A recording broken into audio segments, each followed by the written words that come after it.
Assalamualaikum warahmatullahi wabarakatuh. Selamat siang Bapak dan Ibu tim asesor sertifikasi dosen yang saya hormati.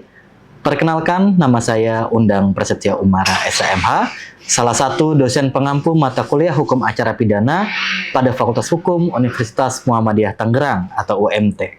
Izin perkenankan, kali ini saya menjelaskan mata kuliah Hukum Acara Pidana yang saya ampu dengan menggunakan metode ceramah, tanya jawab, dan tugas. Hal ini diharapkan mahasiswa mampu berperan aktif melalui kajian dan pembahasan studi kasus tentang hukum acara pidana yang telah disesuaikan secara komprehensif untuk merujuk pada Undang-Undang Nomor 20 Tahun 2025 tentang Kitab Undang-Undang Hukum Acara Pidana atau KUHP dan pembaharuan hukum pidana di Indonesia. Video ini saya buat bertujuan untuk memenuhi persyaratan sertifikasi dosen tahun 2026, yaitu pernyataan diri dosen dalam unjuk kerja Tridharma Perguruan Tinggi atau PDD UKT-PT dalam hal aspek pengajaran. Selanjutnya, saya akan terlebih dahulu menjelaskan tentang deskripsi dan informasi umum dari mata kuliah Hukum Acara Pidana. Mata kuliah Hukum Acara Pidana merupakan mata kuliah wajib bagi mahasiswa semester 4 pada program studi Ilmu Hukum Fakultas Hukum Universitas Muhammadiyah Tangerang. Mata kuliah Hukum Acara Pidana memiliki bobot SKS 3 SKS. Selama 1 semester ke depan, bahasan mata kuliah Hukum Acara Pidana ini menggunakan bahasa Indonesia. Tujuan dari mata kuliah Hukum Acara Pidana ini bertujuan untuk mengajarkan proses penyelidikan, penyidikan, penuntutan, acara persidangan, pembuktian, dan upaya hukum dalam perkembangan hukum pidana di Indonesia. Ini akan dibahas lebih detail sehingga di akhir perkuliahan, mahasiswa diharapkan memiliki kemampuan pendampingan dalam proses pra-adjudikasi secara kritis serta untuk beracara dalam proses peradilan pidana. Proses pembelajaran dirancang secara terstruktur guna mewujudkan CPL Prodi, yakni agar mahasiswa mampu berpikir kritis dan argumentatif dalam menganalisis masalah pada studi dan relevansi hukum acara pidana. Adapun pencapaian pembelajaran tersebut dijabarkan ke dalam capaian pembelajaran mata kuliah atau CPMK dan rangkaian sub CPMK, di mana mahasiswa dibimbing untuk menguasai yang pertama, paradigma baru, prinsip-prinsip serta ruang lingkup berlakunya KUHP 2025, kedua, sistem peradilan pidana terpadu, tahapan penyelidikan, penyidikan, penuntutan, hingga pemeriksaan di sidang pengadilan, yang ketiga, aspek perlindungan hak asasi, upaya paksa, sistem pembuktian, hukum acara korporasi, jenis putusan, hingga mekanisme upaya hukum dan pengawasan dalam KUHP 2025. Referensi yang saya gunakan dalam mata kuliah Hukum Acara Pidana beragam, di antaranya buku, e-book, internet, dan jurnal. Perkuliahan ini insya Allah akan dilaksanakan selama 16 pekan, di mana 16 pekan ini akan dibagi menjadi 2 tahap, yaitu 7 pekan pertama sebelum UTS, kemudian 1 pekan pelaksanaan UTS atau ujian tengah semester, dan kemudian 7 pekan setelahnya UTS ada sebelum pelaksanaan UAS dan juga 1 pekan pelaksanaan UAS. Evaluasi pembelajaran mata kuliah Hukum Acara Pidana dinilai secara objektif dan terukur, di mana saya menerapkan proses penilaian yang komprehensif yang mencakup evaluasi berbasis tugas terstruktur, keaktifan partisipasi mahasiswa, ujian tengah semester, serta ujian akhir semester. Demikian informasi tentang mata kuliah Hukum Acara Pidana Fakultas Hukum Universitas Muhammadiyah Tangerang. Selanjutnya, saya akan tampilkan aktivitas pembelajaran di dalam ruang kelas tentang mata kuliah Hukum Acara Pidana kepada mahasiswa melalui video berikut ini. Terima kasih. Assalamualaikum warahmatullahi wabarakatuh. Waalaikumsalam warahmatullahi wabarakatuh. Selamat siang semuanya. Sehat ya? Nah, kita kembali lagi dalam perkuliahan Hukum Acara Pidana pada kesempatan siang hari ini. Sebelum kita mulai perkuliahan, mari sama-sama kita baca basmalah. Bismillahirrahmanirrahim. Oke. Sebagaimana telah saya sampaikan dalam pertemuan sebelumnya, bahwa pada hari ini kita akan bicara tentang surat dakwaan. Ya. Surat dakwaan sebagaimana dimaksud dalam pasal 75 Kitab Undang-Undang Hukum Acara Pidana, Undang-Undang Nomor 20 Tahun 2025, itu adalah salah satu akta ataupun dokumen yang wajib disediakan oleh jaksa penuntut umum. Nah, dalam surat dakwaan ini kenapa diwajibkan oleh jaksa penuntut umum? Karena memiliki fungsi dan hakikat dalam suatu surat dakwaan. Apa saja fungsi dan hakikatnya? Kita bisa lihat bahwa bagi penuntut umum, surat dakwaan menjadi dasar penuntutan resmi oleh penuntut umum. Jadi, surat dakwaan adalah dasar yang resmi untuk melakukan penuntutan hukum. Yang kedua, membatasi ruang lingkup pemeriksaan hakim dan arah pembuktian di persidangan. Ya. Dalam konteks ini, ruang lingkupnya dibatasi dalam surat dakwaan. Jadi tergantung atau terbatas pada pasal apa yang disangkakan terhadap terdakwa. Kalau misalkan ternyata tindak pidana yang disangkakan itu adalah tindak pidana penipuan dan penggelapan, maka ruang lingkup pembuktian di persidangan terbatas pada itu. Gitu. Tidak boleh jaksa penuntut umum, hakim gitu ya, ngide menggunakan pasal yang lain yang tidak ada dalam dakwaan. Karena rujukannya adalah surat dakwaan. Apa yang didakwakan, pasal apa yang dicantumkan, itu yang harus dibuktikan. Makanya kemudian, salah satu fungsinya adalah membatasi ruang lingkup pemeriksaan hakim dan arah pembuktian di persidangan. Selanjutnya, menentukan keabsahan proses hukum selanjutnya sejak dibacakan di depan hakim. Ya. Menentukan keabsahan. Artinya apa? Semua dokumen-dokumen, bukti, alat bukti yang dihadirkan di sidang pengadilan merupakan alat bukti yang resmi yang sudah diproses dalam proses penyidikan. Pasal 235 KUHP ada beberapa alat bukti. Ada alat bukti saksi, ada ahli, ada surat, ada terdakwa, ada bukti elektronik, gitu ya. Kemudian ada bukti kesesuaian, ada kemudian di situ hal-hal lain yang saling terkait, misalkan dalam 235 KUHP. Nah, itu semuanya pada saat dihadirkan di ruang sidang pengadilan sudah melalui proses-proses penyidikan yang alat buktinya sudah dinilai. Contoh, alat bukti surat misalkan, ya. Alat bukti surat yang terkait dengan bukti elektronik dia harus dinilai melalui digital forensik. Atau misalkan berkenaan dengan visum, ya, ketika seseorang mengalami penganiayaan, itu harus dinilai dulu. Kenapa penyebab penganiayaannya? Oleh benda tumpul kah? Penyebab lukanya karena kenapa? Misalkan pukulan kah? Tamparan kah? Itu bisa dinilai oleh hasil visum. Makanya kemudian surat dakwaan menggambarkan itu, menentukan keabsahan alat bukti yang dihadirkan di sidang pengadilan apakah sah atau tidak. Nah, itu merupakan hak atau kewenangan bagi jaksa penuntut umum. Lantas bagaimana dari sisi penasihat hukum? Tentu dari sisi penasihat hukum, surat dakwaan fungsi dan hakikatnya adalah untuk memberikan pembelaan, ya, dan bantuan hukum terhadap terdakwa.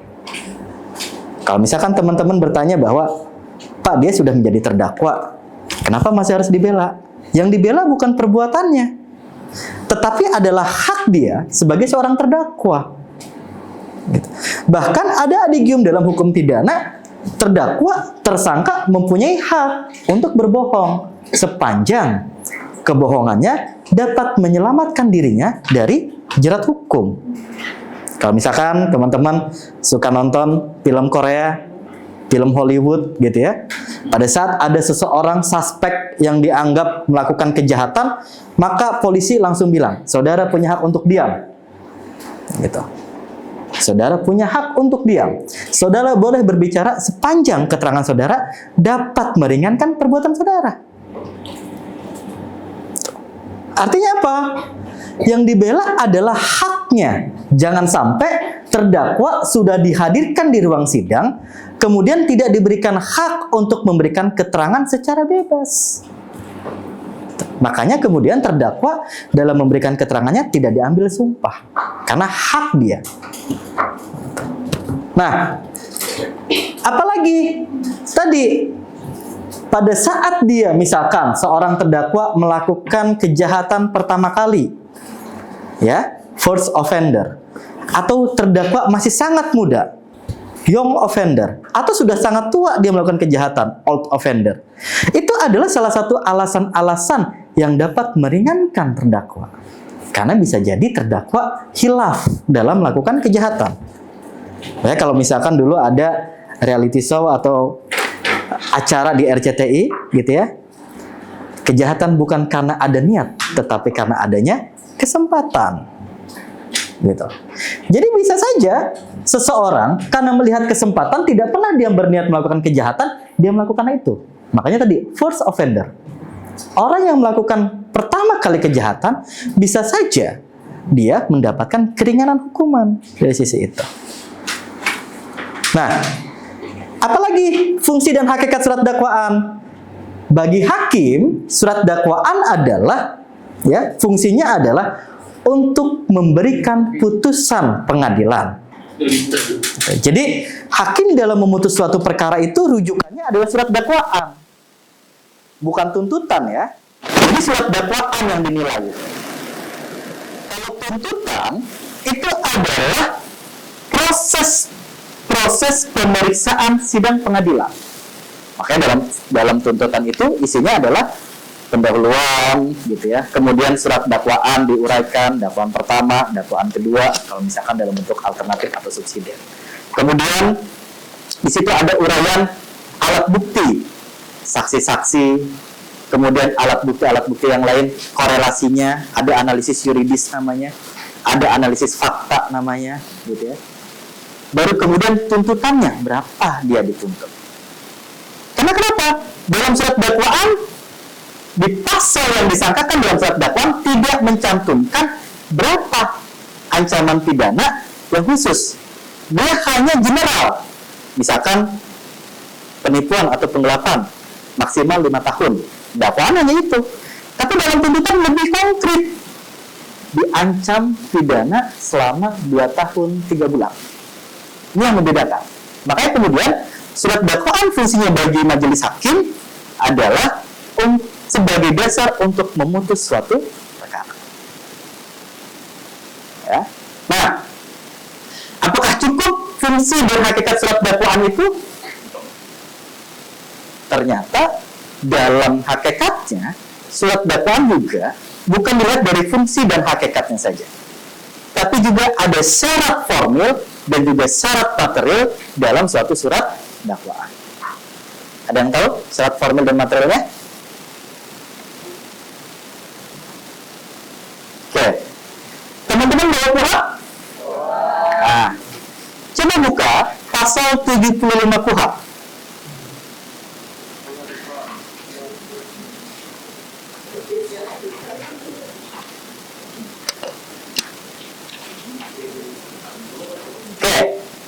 Sudah dilihat? Sudah ketemu pasal 75 KUHP?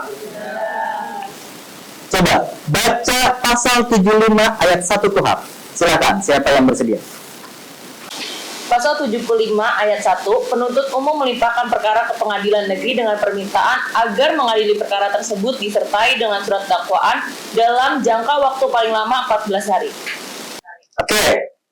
Pasal 75 ayat 1 menggambarkan berkenaan dengan kewenangan jaksa penuntut umum untuk segera membuat surat dakwaan selama 14 hari.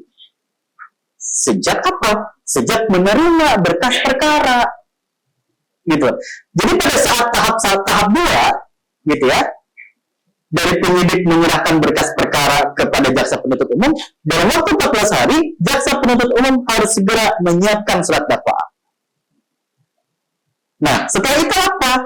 Jaksa harus mendaftarkan ke sidang pengadilan disertai surat dakwaannya. Oke. Pasal 75 ayat 2 KUHP menentukan berkenaan dengan syarat formil dan syarat material. Ya? Ada yang bersedia baca pasal 75 ayat 2 KUHP? Pasal 75 ayat 2, penuntut umum membuat surat dakwaan yang berisi A. Tanggal penandatanganan, nama lengkap, tempat lahir, umum dan tanggal lahir, jenis kelamin, kebangsaan, tempat tinggal, agama, dan pekerjaan tersangka. B. Uraian secara cermat, jelas, dan lengkap mengenai tindak pidana yang didakwakan dengan menyebutkan waktu dan tempat tindak pidana dilakukan. C. Pasal undang-undang yang dilanggar dan tanda tangan penuntut umum. Tadi kalian sudah bacakan berkenaan dengan pasal 75 ayat 2 KUHP. Pasal 75 ayat 2 KUHP, huruf A itu menggambarkan tentang syarat formil. Kenapa syarat formil? Karena di situ ada identitas. Ya. Ada identitas terdakwa. Perlu nggak syarat formil itu harus dicantumkan berkenaan dengan identitas?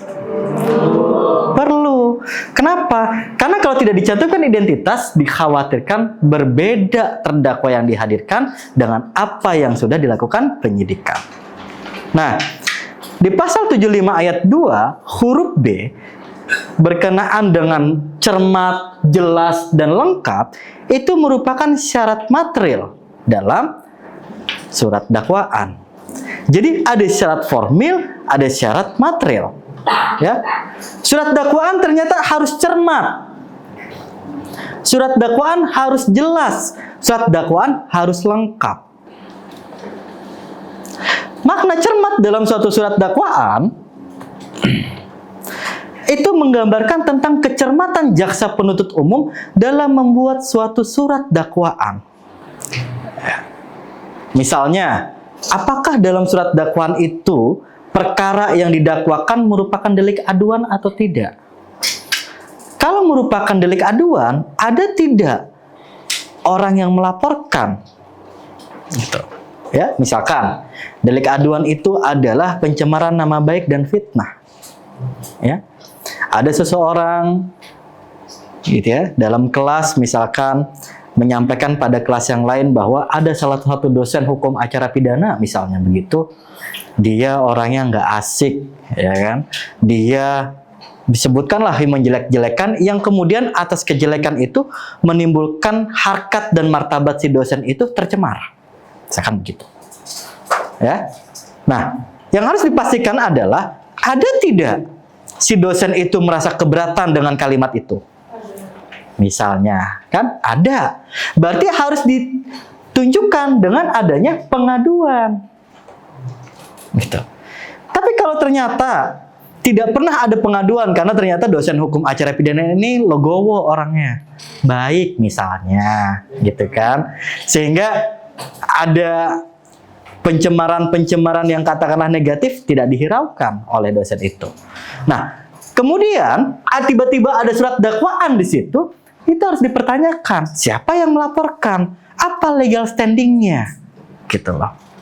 Makanya kemudian dalam makna cermat harus dipastikan ada tidak soal legal standing dalam membuat pengaduan. Yang kedua adalah apakah perkara yang sudah didakwakan itu merupakan perkara yang sudah daluarsa, gitu. Kan dalam kitab undang-undang hukum pidana ada gugurnya hak menuntut. Salah satunya adalah masa daluarsa. Dalam konteks masa daluarsa itu terhadap perkara yang sudah habis daluarsa penuntutannya tidak boleh dituntut kembali. Atau misalkan nebis in idem, gitu loh. Sudah ada perkara yang diputus kemudian dilaporkan lagi, naik lagi, itu nggak boleh, gitu ya. Atau misalkan makna cermat adalah berkenaan dengan apakah terdakwa dapat dimintai pertanggungjawaban atau tidak. Gitu ya.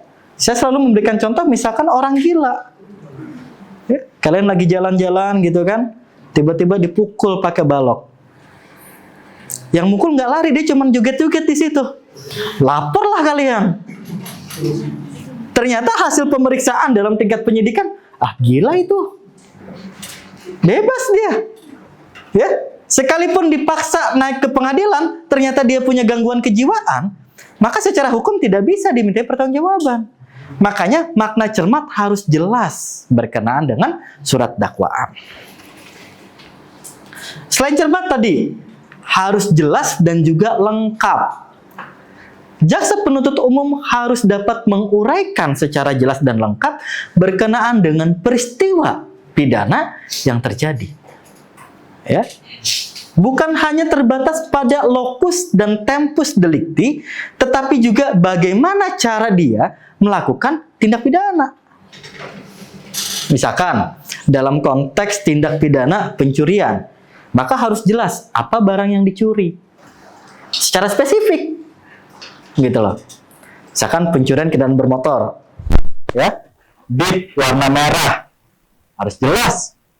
Nomor platnya berapa, nomor rangkanya berapa. Tahun dibuatnya tahun berapa. Kenapa?